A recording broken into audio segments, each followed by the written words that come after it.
키사이트의 유광열입니다. 반갑습니다. 아젠다를 보시게 되면은 먼저 이제 5G에 대한 개요에 대해서 소개를 드릴 겁니다. 그래서 시작에 앞서 말씀드릴 것은 5G 오버뷰에 대한 내용들은 제가 5G 포럼과 또 에트리에서 발표된 내용들을 좀 인용을 했습니다.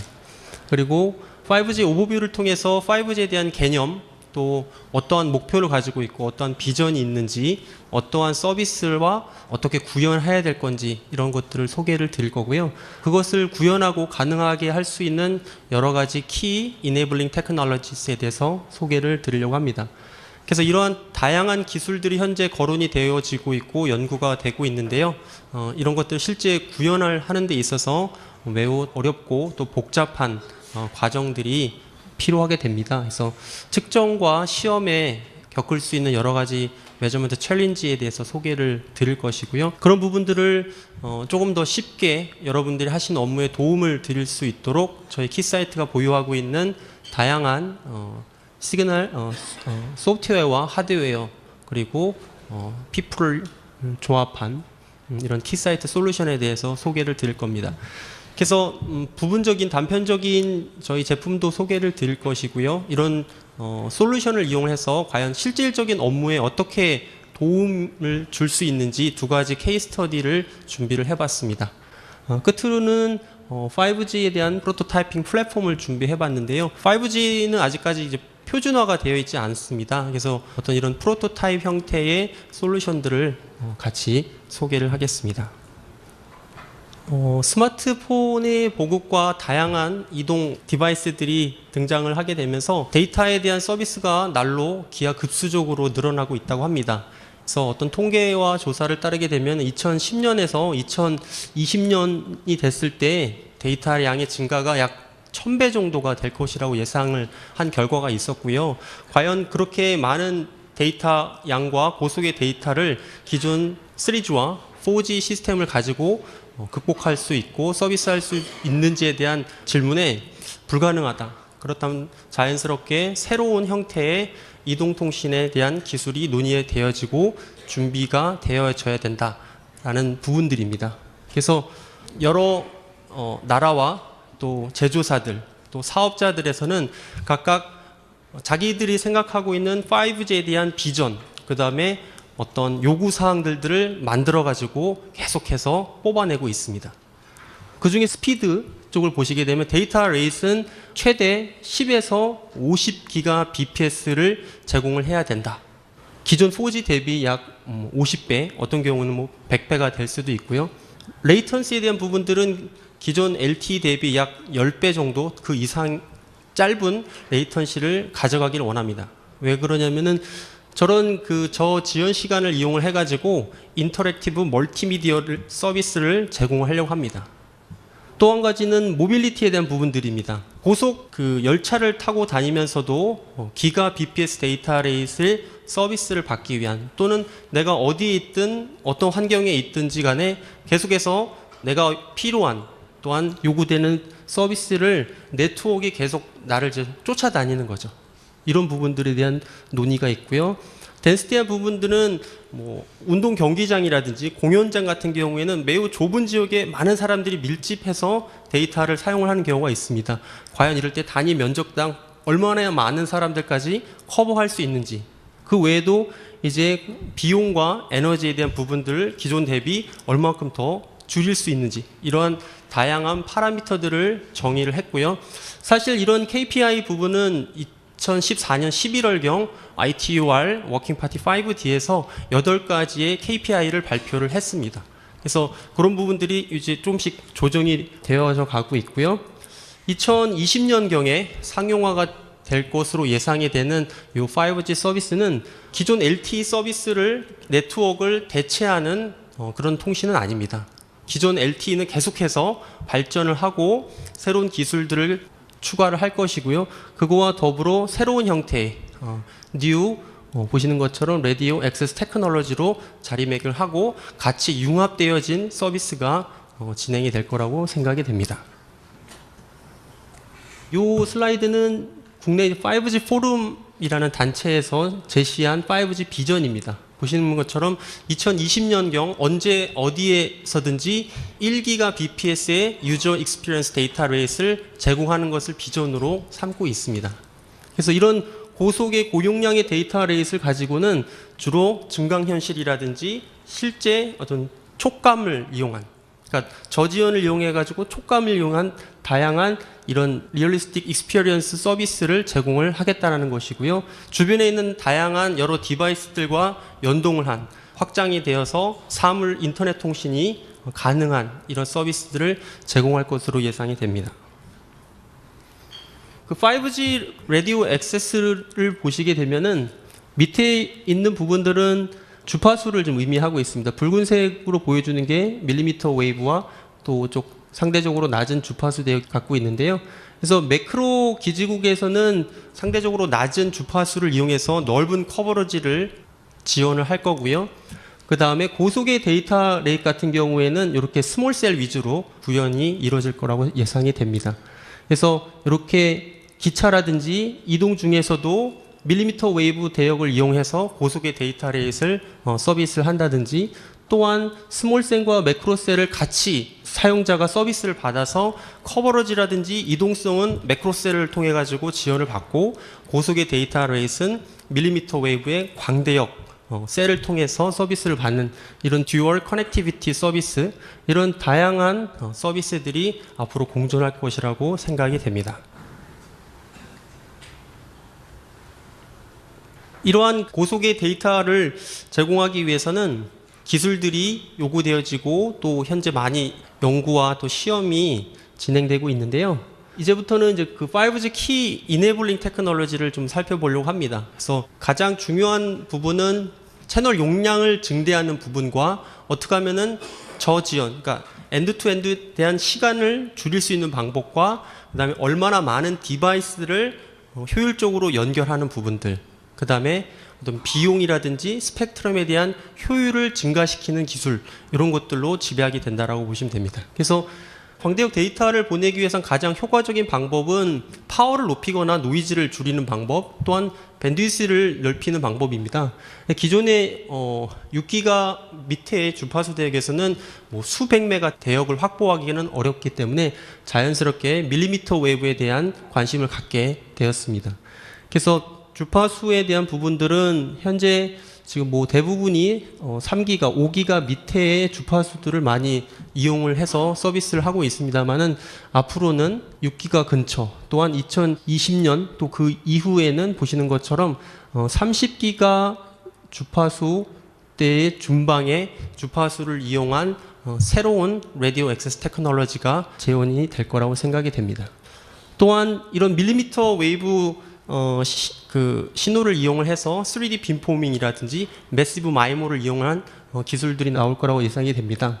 3D 빔포밍은 마치 어떤 무대에서 스포트라이트를 받는 것처럼 여러 개의 조명이 그 주인공을 비쳤을 때 거기 그 지역만 훨씬 더 밝게 이루어지는 것처럼 여러 기지국에 갖고 있는 여러 개의 안테나를 가지고 특정 가입자 또는 특정 지역에다 빔을 조향을 하는 겁니다. 그래서 더 많은 파워를 쏘게 할 수가 있기 때문에 데이터 용량을 증가시킬 수도 있고요. 셀 커버리지를 증가시킬 수 있는, 그러니까 셀 엣지에 있는 가입자들에게 빔포밍을 이용해가지고 충분히 높은 데이터 레이스를 제공할 수도 있고요. 또한 매시브 마이모 같은 경우에는 기지국에서 수백 개, 수천 개의 안테나를 가지고 있어서 동시에 여러 명의 가입자한테 데이터를 전송하는 이런 기술들이 현재 고려되고 있습니다. 이와 마찬가지로 주파수에 대한 효율, 그 다음에 아까 말씀드린 것처럼 저지연 서비스를 확보하기 위해서 다양한 웨이브폼에 대한 연구가 이루어지고 있습니다. 첫 번째 보시는 저 Fquam 같은 경우에는 FS 방식과 QAM이 같이 결합이 되어진 부분들입니다. 그래서 기존 QAM이 갖고 있는 단점은 셀 엣지에서 급격하게 데이터 레이트이 떨어지는 단점이 있습니다. 그러니까 그런 것들을 보완하기 위해서 FSK와 QAM을 같이 결합을 했을 때 인터셀 인터피어런스에 대한 그 특성이 넌 가우시안적으로 표현이 되어서 데이터 레이트를 증가시킬 수 있다는 연구가 현재 국내에서 이루어지고 있고요. 밑에 보시는 필터 뱅크 멀티 캐리어 FBMC는 기존 OFDM 방식을 이용을 하되 각 부 반송파별로 필터를 달아두게 됩니다. 그래서 OFDM이 갖고 있는 여러 가지 장점도 있지만은 단점으로는 이 리그로스가 많이 올라온다라는 것이 단점이죠. 그래서 각각 그 반송파에다가 필터를 설치를 함으로 인해서 보시는 것처럼 파란색 쉐입이 FBMC를 적용한 스펙트럼입니다. 그래서 옆에 사이드 로브가 매우 샤프하게 떨어지게 됨으로 인해서 실질적으로 CP에 대한 사이클릭 프리픽스 부분을 제거할 수 있다는 것입니다. 그래서 그 CP 동안에 발생될 수 있는 지연을 줄일 수가 있어서 앞서 저지연 서비스를 하는데 유용한 웨이폼이라고 생각이 되고요. 반면에 매부 반송파에다 필터를 적용을 해야 되기 때문에 구현에 대한 부분이 매우 복잡한 것으로 알려져 있습니다. 채널에 대한 용량을 증가시키기 위해서는 다양한 방법이 고안된다라고 말씀드렸는데요. 노마 같은 경우에는 새로운 형태의 멀티플 액세스 기술입니다. 기존에는 주파수라든지 시간이라든지 공간을 이용해서 다중화를 했습니다. 그래서 기지국 내에 있는 단말기를 이제 구별을 해서 사용을 했습니다만은 노마 같은 경우에는 주파수와 또 시간과 또 동일한 공간에서 데이터를 보내고요. 파워를 이용을 해가지고 기지국 내에 있는 가입자들을 구별하는 개념입니다. 밑에 있는 이동 무선 백홀 같은 경우에는 이동 중에도 고속의 데이터 레이스 서비스를 받을 수 있도록 이렇게 기차나 또 차량이 지나다니는 주변에 이런 식으로 밀리미터 웨이브 백홀을 설치를 해 놓게 됩니다. 그래서 요 기차나 차에 있는 이런 그 MT를 통해 가지고 내부에는 기가 BPS의 데이터 레이스를 제공할 수 있도록 이런 기술들이 등장하고 있고요. 또 하나는 인밴드 풀 디플렉스라고 합니다. 보통 저희가 이야기를 할 때나 통신할 때 보시면은 FDD 같은 경우는 주파수적으로 송신과 수신을 구별하고 TDD는 시간적으로 RTX를 구별합니다만은 저 개념은 동시에 같은 주파수로 같이 얘기를 한다라는 것입니다.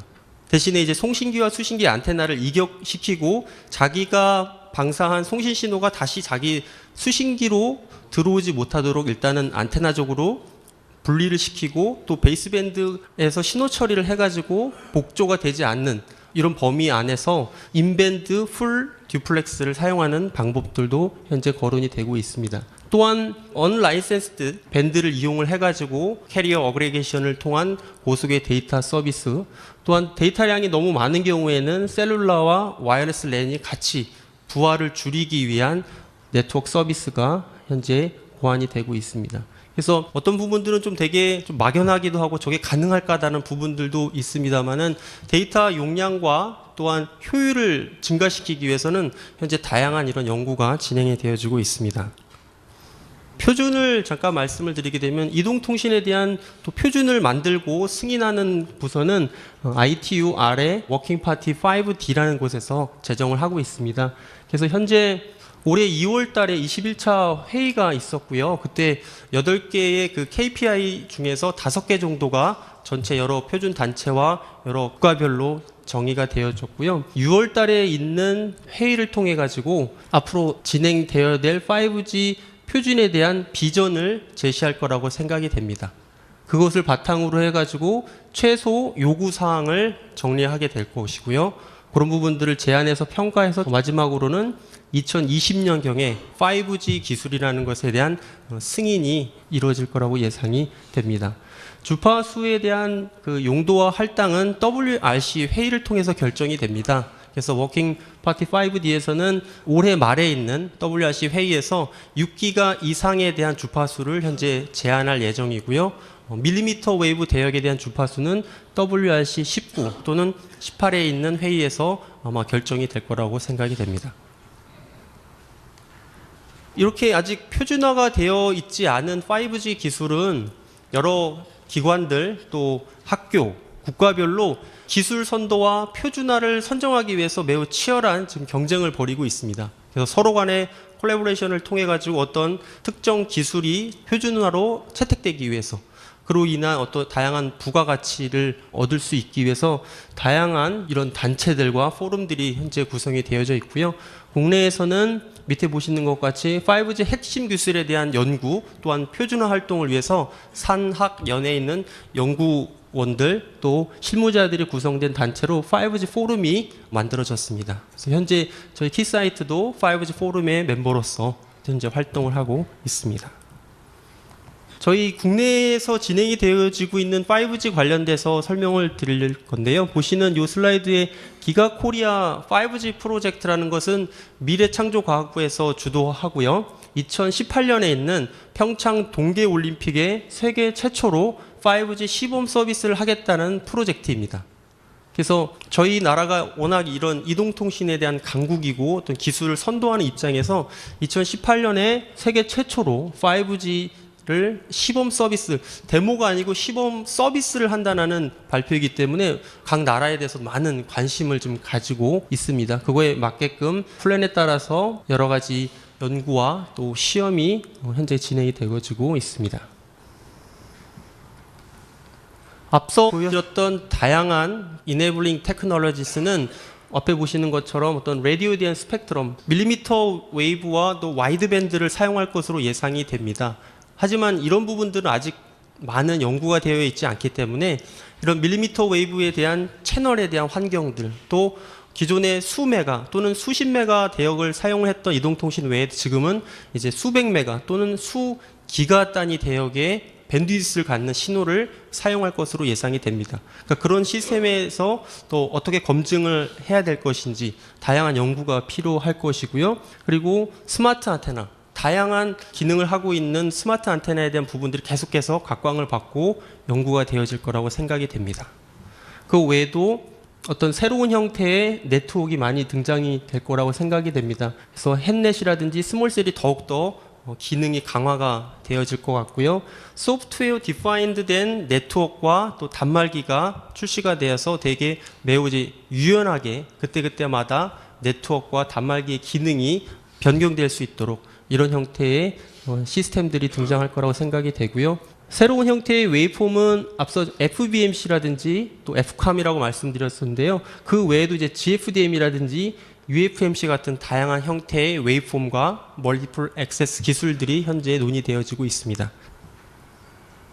5G에 대한 오버뷰와 키 이네블링 테크놀로지스에 대해서 좀 살펴봤는데요. 과연 이러한 기술들을 구현하고 또 검증할 때 어떠한 시험과 또 절차가 필요한지 또 도전 과제가 무엇인지에 대해서 잠깐 살펴보겠습니다.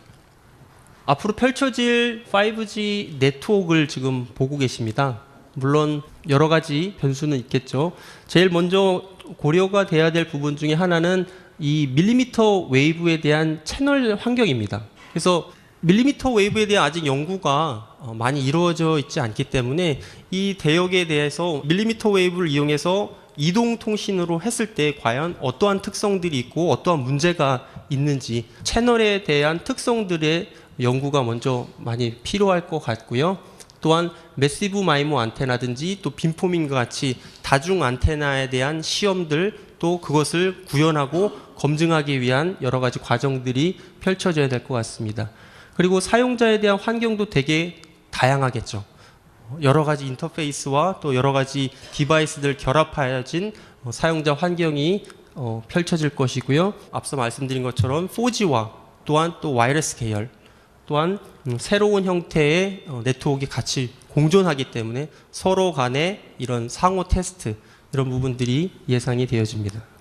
좀 더 구체적으로 보시면은 말씀드린 것처럼 어떤 밀리미터 웨이브에 대한 연구와 또 실제 이용한 사례들이 군 쪽에서 방산 쪽에서는 이미 오래전서부터 이런 밀리미터 웨이브를 사용한 레이더라든지 EW 시스템들이 많이 사용이 되어졌습니다만은 이런 이동 통신용으로 사용하는 경우는 그렇게 많지 않습니다. 그래서 이런 부분들을 극복하기 위한 부분들 또한 주파수가 높기 때문에 어떤 신호를 처리하거나 또 이런 컴포넌트들 되게 민감하고 예민한 부분들이 있습니다. 그런 부분들을 또 어떻게 처리해야 될 것인지 또 와이드밴드에 대한 부분들입니다. 그래서 밴드위드스가 넓어짐으로 인해서 생길 수 있는 앰플리튜드라든지 페이즈에 대한 에러가 많이 발생이 되는데요. 그것을 또 어떻게 보상을 해야 되는지 이런 부분들입니다. 또한 계속 사이즈가 이제 작아지는 부분들을 보실 텐데 앞서 이제 Y기그 같은 경우에도 60기가의 주파수를 사용하다 보니까는 커넥터에 대한 부분들도 또 매우 이제 작고 어떤 경우에는 이제 측정할 수 있는 포인트를 또 빼기가 되게 어려운 형태로 사이즈가 작아져 가고 있습니다. 그래서 표로 정리를 해봤습니다. 그래서 하이 프리퀀시, 하이 밴드위드스, 그다음에 하이 데이터 레이트, 하이 패스 로스가 생길 거라고 예상이 되어집니다.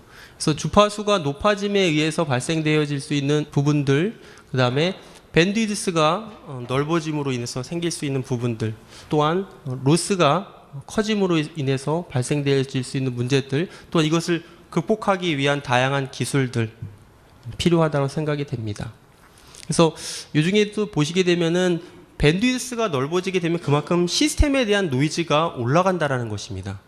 그래서 저것을 극복하기 위해서 어떻게 SNR을 계속 더 충분히 또 개선하는지, 그렇다면 수신기에서는 어떻게 저렇게 SNR이 좋지 않은 신호들을 잘 수신해서 데이터를 복원해야 되는지, 이런 부분들에 대한 연구가 많이 필요하고 또 시험을 하기에 매우 어려운 부분들이라고 생각이 됩니다.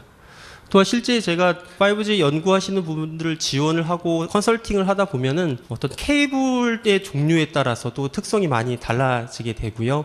또한 시스템에 대한 어떤 캘리브레이션을 어떻게 했느냐, 이런 거에 따라서 실제 실측된 결과 차이가 꽤 많이 발생이 되는 경우를 보았습니다. 저희 키사이트가 이제 보유하고 있는 솔루션들을 좀 살펴보겠습니다. 저희 키사이트는 다양한 이밸루에이션 소프트웨어와 또 신호들을 생성할 수 있고 분석할 수 있는 소프트웨어를 가지고 있고요. 또한 밀리미터 웨이브의 광대역 신호를 발생할 수 있는 신호 발생기와 또 소스들, 그리고 RF와 밀리미터 웨이브 컴포넌트 테스트를 지원할 수 있는 네트워크 애널라이저를 보유하고 있습니다. 또한 최근에는 이런 모듈러 형태의 제품들이 많이 나오고 있습니다. 그래서 저희가 이런 벤치탑 형태의 장비와 모듈러에 대한 차이점들은, 모듈러는 장비 구성에 대해 매우 유연합니다. 그래서 최시에다가 어떠한 그 모듈을 꽂느냐에 따라서 매우 유연하게 장비를 구성하실 수도 있고요. 타임 투 마켓에 적합한 형태로 저희가 여러분들이 필요한 기능이라든지 성능을 갖고 있는 장비들을 저희가 조금 더 빨리 출시할 목적으로 이렇게 모듈 형태의 장비들이 최근에는 많이 출시가 되고 있습니다.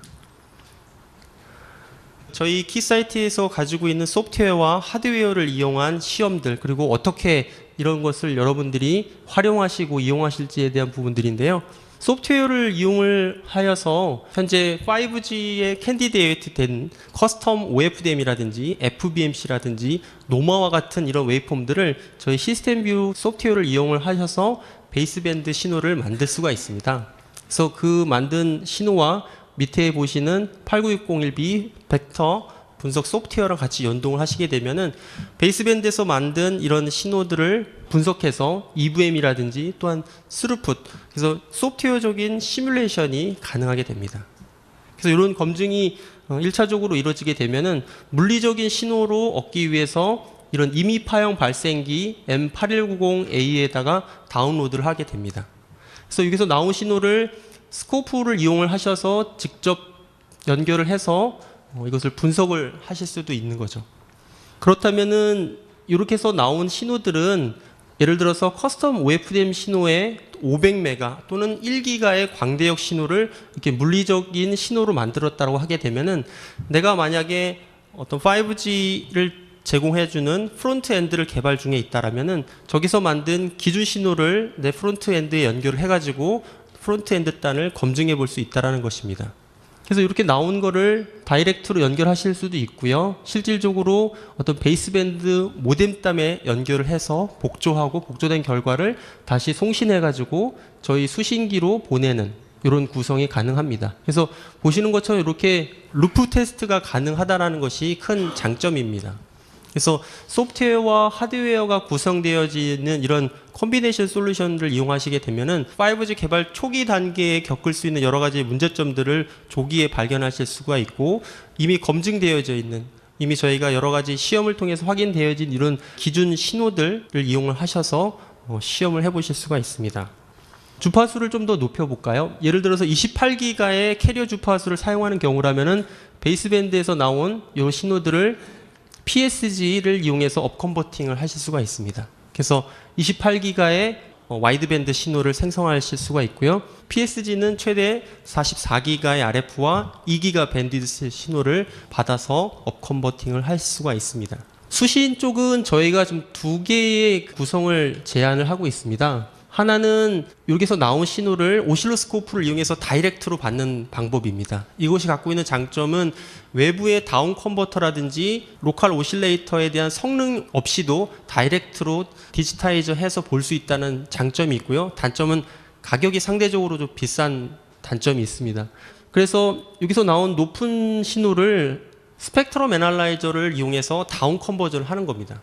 그래서 28기가든 이 장비는 이제 50기가까지 받을 수가 있거든요. 그래서 50기가로 받아서 낮은 주파수 600메가나 500메가의 IF로 변환을 하고 그 신호를 스코프로 연결해서 스코프에서 낮은 샘플링 내에서 디지타이저 하고 그 디지타이저 된 디지털 IQ 데이터를 요 89601B VSA 소프트웨어를 이용해서 벡터 분석을 한다라는 것입니다.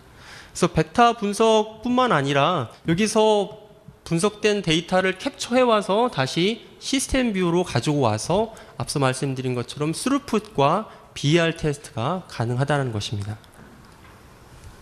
주파수를 더 높여서 사용하는 경우에는 앞서 802.11AD Y 기그에서 보신 것과 같이 업 컨버터와 다운 컨버터를 이용을 해서 동일한 과정을 거치시면 됩니다. 저희가 보유하고 있는 5G 관련된 솔루션들을 조금 더 자세하게 설명을 드리면은 이 제품은 시스템 뷰라고 해서 저희가 이제 통신에서 사용하는 피지컬 레이어를 디자인하고 베리피케이션 할 수 있는 디자인 툴입니다.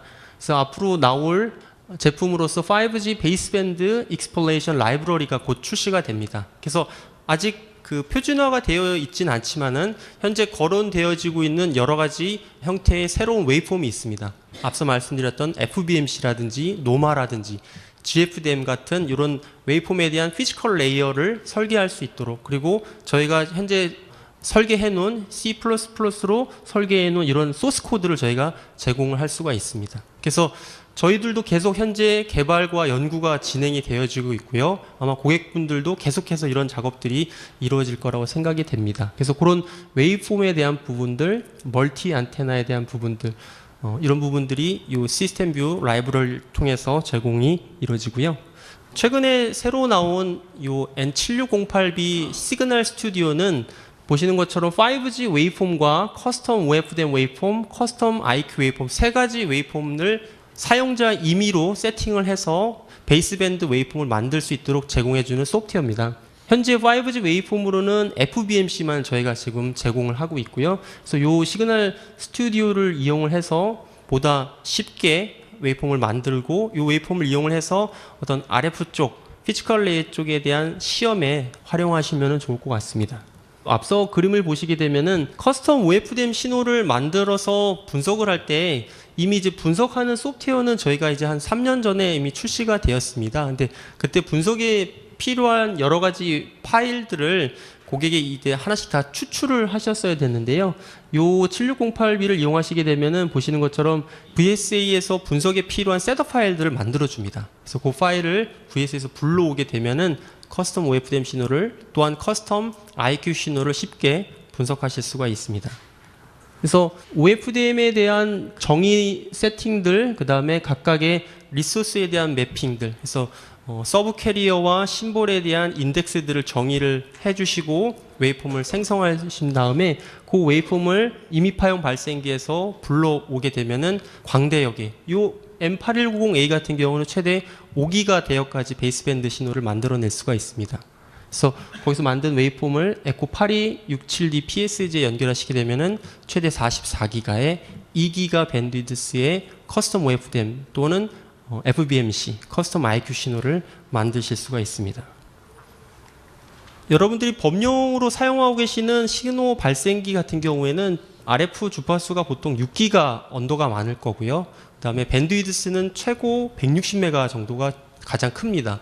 하지만 앞으로 나올 5G의 경우에는 수백 메가에서 수 기가 단위의 대역폭이 필요하기 때문에 기존 범용 장비로는 이런 넓은 대역을 만들 수가 없습니다. 그래서 이런 임의파형 발생기를 이용해서 광대역의 신호를 만드셔야 되고요. 보시는 것처럼 맨 오른편에 있는 장비가 이제 최근에 새로 나온 임의파형 발생기입니다. 그래서 샘플링 레이트이 65기가까지 지원이 되고요. 20기가까지 신호를 만들어낼 수가 있습니다. 그 전에 있는 M8190A 같은 경우에는 8기가 샘플과 12기가 샘플 두 가지 모델이 있고요. 최대 5기가 밴드위드 신호를 만들어낼 수가 있습니다. 그래서 여러분들이 필요하신 타입에 따라서 높은 밴드위드스, 높은 샘플링 레이시 필요하신 경우에는 8195A가 적당할 것 같고요. 밴드위드스보다는 충분히 뭐 5기가 이내고 이 ADC에 대한 레졸루션이 더 DAC에 대한 레졸루션이 더 좋다는 경우에는 8190A를 선택하시는 것이 좋을 것 같습니다.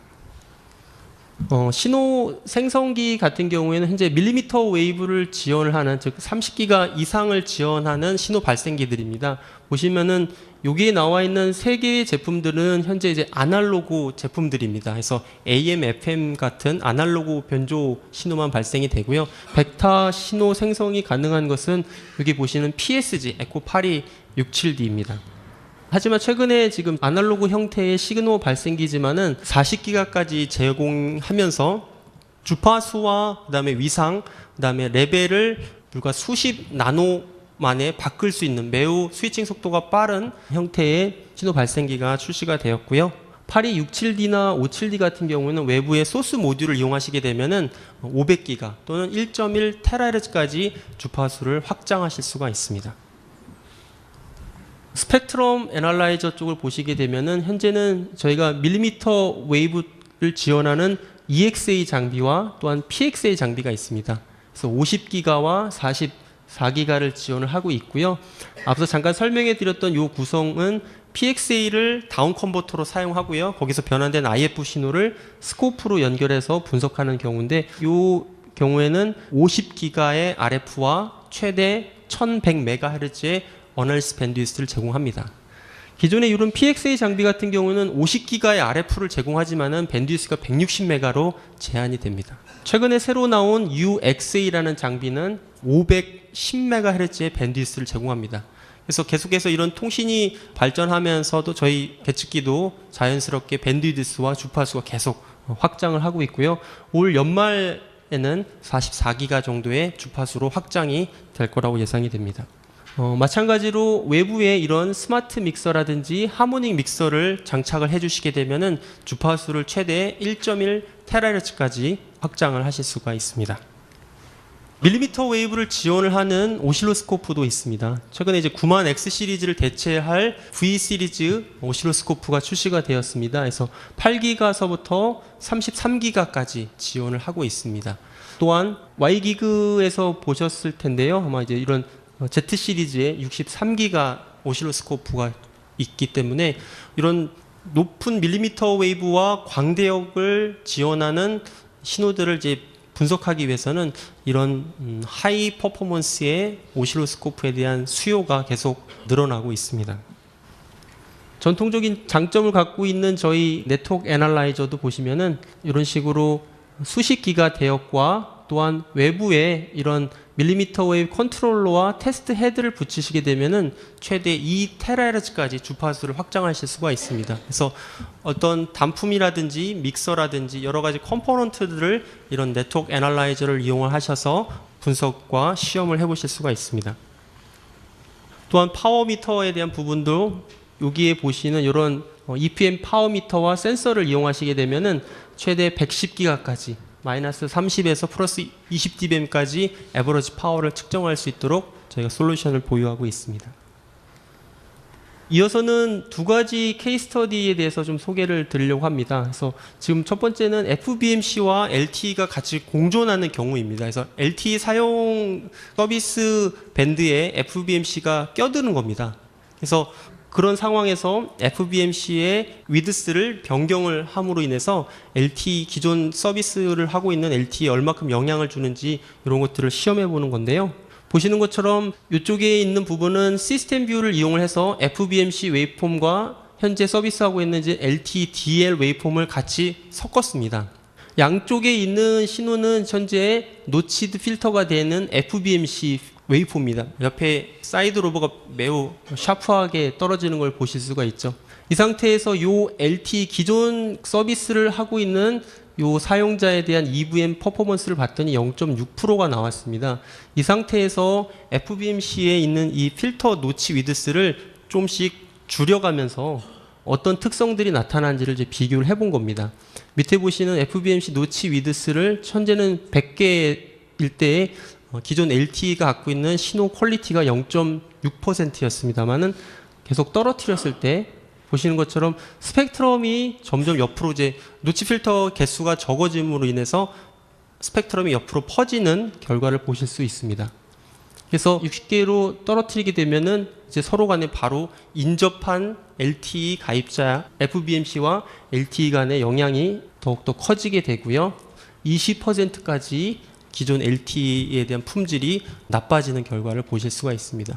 이런 식으로 저희 소프트웨어와 하드웨어를 이용을 해서 다양한 이런 LTE와 FBMC가 공존하는 또 서로 간에 어떤 영향을 줄 수 있는지에 대한 시험이 가능하고요. 밀리미터 웨이브와 또 와이드밴드, 그 다음에 현재 5G에 캔디데이트 되어진 여러 웨이폼들을 만들어서 분석할 수 있도록 저희가 이렇게 플렉시블 테스트 베드를 구성을 해놨습니다. 그래서 아마도 여러분들이 하시는 업무에서 이런 Z 시리즈 63기가 스코프, 또한 요 AXI 타입의 AWG, 그 PC 안에다가는 저희가 시스템 뷰와 앞서 설명해 드렸던 시그널 스튜디오, 또 분석할 수 있는 소프트웨어, 거기서 나온 신호를 여기 PSG 82671을 통해서 업 컨버전 할 수가 있고요.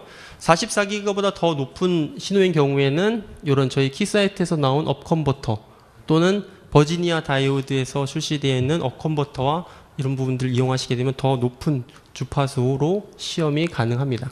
그래서 이 구성을 가지고 저희가 이제 28기가, 60기가, 또 70기가 대역에서 한번 시험을 해봤습니다. 그래서 보시는 것처럼 28기가에서 하나는 밴드위스가 500메가고 하나는 1기가를 가지고 있습니다.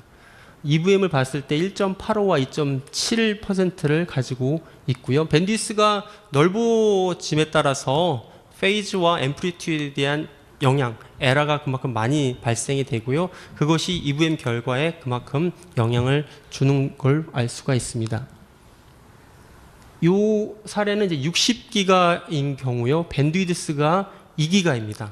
하지만 앞서서 사용했던 이퀄라이저를 여기에서는 사용하지 않았고요. 대신에 저희가 어떠한 방식을 썼냐면은 시스템 뷰를 이용해서 만든 웨이폼이 AWG와 PSG를 거쳐가지고 스코프에 인가가 되는데, 스코프에서 VSA 소프트웨어를 이용해서 신호에 대한 IQ 데이터를 추출하고요. 인버스 IQ에 대한 프리퀀시 리스판스 값을 추출을 해가지고 다시 웨이폼을 다운로드합니다.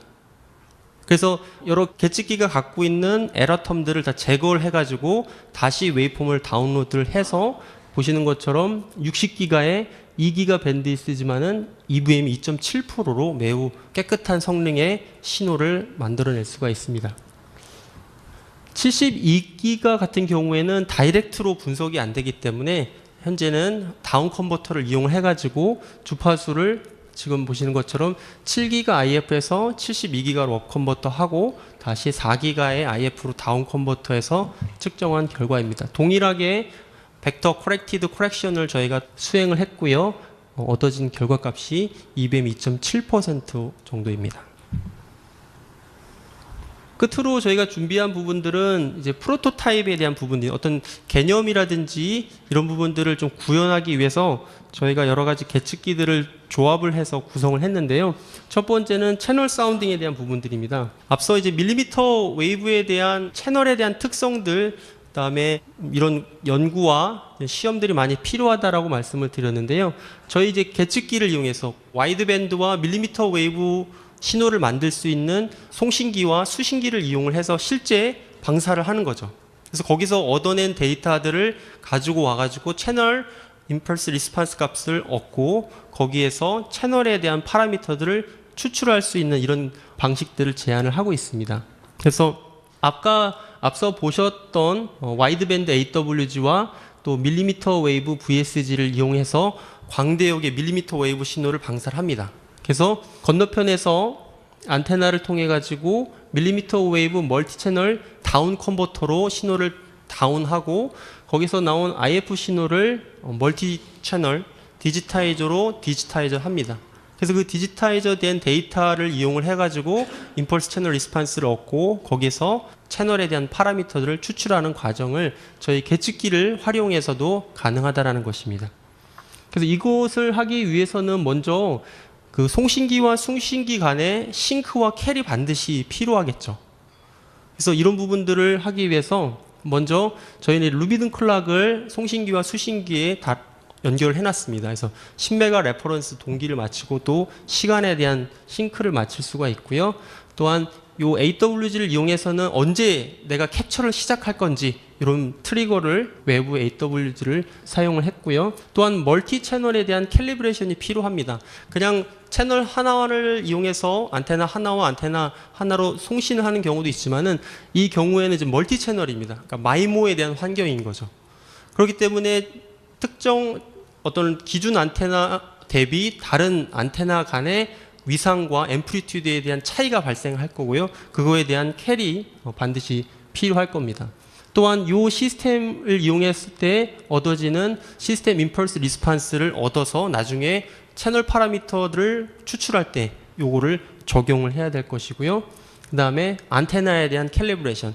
안테나가 가지고 있는 빔 패턴이 있을 텐데요. 그 패턴 정보를 가지고 있다가 마지막에 채널 파라미터를 추출할 때 그 안테나 패턴, 개인에 대한 특성들을 적용을 해야 됩니다. 또한 이 광대역의 밀리미터 웨이브 송신기가 가지고 있는 IQ에 대한 미스매치가 분명히 있을 겁니다. IQ가 동시에 나가지 못할 수도 있고 IQ에 대한 개인이 언밸런스할 수도 있고 쿼드러처 에러가 발생이 될 수도 있는데 이런 부분들은 디지털 변조된 신호를 여기서 만들어서 다이렉트로 연결한 다음에요. IQ에 대한 부분들을 조정하면서 EVM이 개선이 되는 점들을 찾아서 IQ에 대한 미스매치를 줄일 수가 있습니다. 끝으로는 파워캐를 해야겠죠. 그래서 각각 이 장비와 장비 간에 발생할 수 있는 장비가 가지고 있는 파워에 대한 부분들을 얻어서 나중에 보상을 하는 개념입니다. 그래서 이런 구성들을 저희가 실제 계측기로 구현을 해 보았습니다. 그래서 루비든 클락과 아까 보셨던 임의파형 발생기, PSG 이 부분은 이제 스위치입니다. 그래서 스위치를 통해 가지고 4개, 최대 이제 8개의 안테나까지 연결을 해가지고 스위치 컨트롤이 가능합니다. 그래서 수신기 쪽에서도 이렇게 안테나를 이용하고 그 다음에 여기 있는 PXI 타입의 다운 컨버터는 50기가까지 받을 수가 있습니다. 그래서 요 50기가의 신호를 1기가 이하로 다운 컨버터 하고요. 여기 보시는 요 AXI 타입의 요 제품이 8채널까지 지원을 하는 멀티 채널 디지타이저입니다. 그래서 저 디지타이저를 통해 가지고 수신된 데이터를 쭉 가지고 오고요. 그 데이터를 이용을 해 가지고 최종적으로는 채널에 대한 파라미터들을 추출한다는 것입니다. 그래서 송신기와 그다음에 또 수신기, 수신된 데이터를 처리하는 부분 세 가지로 구성이 되어져 있습니다. 그래서 요 실제 구성이 이렇게 되어 있고요. 여기서 만든 신호를 또 이 시스템을 검증하기 위해서 저희가 가지고 있는 채널 에뮬레이터에다 연결한 겁니다. 그래서 여기서 송신된 신호를 스펙트럼으로 받고요. 베이스밴드로 떨어뜨려서 여기 보시는 이 장비가 채널 에뮬레이터 장비입니다. 그래서 멀티패스 페이딩이라든지 다양한 채널 효과를 넣어줄 수가 있습니다. 그래서 거기서 나온 신호를 다시 RF로 업컨버터해서 수신기로 받은 겁니다. 측정된 결과를 보시게 되면 패스 딜레이와 패스 로스에 대한 측정, 그 다음에 멀티패스에 대한 다이나믹 레인지, 그 다음에 리시버에 대한 센시티비티 이런 부분들을 시험을 해서 얻어낸 결과들입니다. 끝으로 소개해드릴 부분은 매시브 마이모에 대해서 잠깐 소개를 드렸고 빔포밍에 대해서 소개를 드렸는데요. 그런 다중 안테나를 사용하는 수신기를 개발할 때 저희 이런 계측기를 이용하시게 되면은 큰 장점이 있습니다. 어떠한 장점이 있냐면요. 현재 여기 보시는 PXI 타입의 멀티 다운 컨버터고요. 여기 오른편에 보시는 이 그림은 AXI 타입의 디지타이저입니다. 그 디지타이저 안에는 총 5개의 FPGA가 있습니다. 그 중에서 이제 ADC에 연결되어 있는 4개의 FPGA를 사용자가 컨트롤할 수 있도록 저희가 오픈을 해놨습니다. 그래서 여러분들이 현재 설계하고 또 시험해 보실 수 있는 프로세싱 알고리즘이라든지 리시버 알고리즘을 저희 디지타이저 안에 있는 FPGA에다가 직접 다운로드를 해 보실 수가 있습니다. 그래서 마치 이제 계측기를 여러분들의 임의의 전용 수신기로 만들 수가 있다는 것이죠. 마이모라든지 빔포밍에 대한 어떤 새로운 알고리즘들은 각자의 고유한 어떤 기술로 채택이 될 것이고 그런 부분들을 또 이렇게 공유하기도 어렵지 않습니까? 하지만 그걸 또 검증하기도 쉽지가 않습니다. 그래서 이런 계측기에서 제공해주는 FPGA를 이용해서 시스템 뷰 환경에서 여러 가지 이런 시뮬레이션과 디자인을 하신 다음에 그 내용을 저희 계측기에다가 다운로드를 하셔서 시험을 해보실 수가 있습니다. 그래서 이렇게 구성이 되어진 하드웨어와 특성들을 이용을 했던 결과입니다. 총 이제 8개의 그 수신기 채널이 있는데요. 아무런 커렉션을 하지 않은 상태에서 저 왼편에 보시는 결과물은 각 첫 번째 레퍼런스 채널과 다른 7개 채널 간의 위상 차이입니다. 그래서 정상적이고 캐리 잘 됐다라고 하게 되면은 레퍼런스 채널과 나머지 7개 채널 간에 대한 위상 차이가 발생을 하면 안 되는데요. 약 한 10도 정도의 위상차가 발생이 되고 있고요. 요거는 레퍼런스 채널과 나머지 7개 채널에 대한 매그니튜드 에러. 그 다음에 8개의 채널과 시간에 따라서 동시에 파형이 진행이 돼야 되는데 보시면은 약간씩 서로 간에 딜레이가 있다라는 것이고 요거는 디렉셔널 게인에 대한 부분입니다. 파란색이 이제 아이디어란 부분이고 빨간색이 현재 이제 측정된 결과인데요. 이런 부분들을 아까 보셨던 하드웨어와 또 시스템 뷰를 이용해서 캐를 하게 되면은 레퍼런스 채널과 다른 7개의 채널에 대한 페이즈와 매그니튜드가 거의 이제 일치하는 수준의 값을 얻을 수가 있고요. 8개에 대한 파형이 마치 이제 하나로 진행이 되는 것처럼 시간적으로 어떤 딜레이가 발생하지 않고요. 또한 디렉셔널 게인이 아까 말씀드렸던 파란색의 아이디어란 형태의 거의 유사한 형태의 값을 얻게 됩니다. 그래서 이런 부분들은 저희들도 계속해서 뭔가를 업데이트를 하고 있고요. 여러분들이 생각하고 계시는 시험들 이런 부분들을 조금 더 저희 계측기와 또 솔루션을 이용하시게 되면 쉽고 빠르게 검증을 하실 수 있고 표준화하는 데도 저희가 도움이 될 거라고 생각이 됩니다. 그래서 저희는 이제 곧 5G 관련된 화이트페이퍼를 출시할 예정이고요. 다양한 분야에 대해서 저희는 소프트웨어와 하드웨어에 대한 솔루션들을 저희가 제공을 하면서 여러분들께서 5G 업무에 좀 더 많은 성과를 내실 수 있도록 집중하실 수 있도록 지원을 하고 있습니다. 예, 제가 준비한 내용은 여기까지입니다. 경청해 주셔서 감사합니다.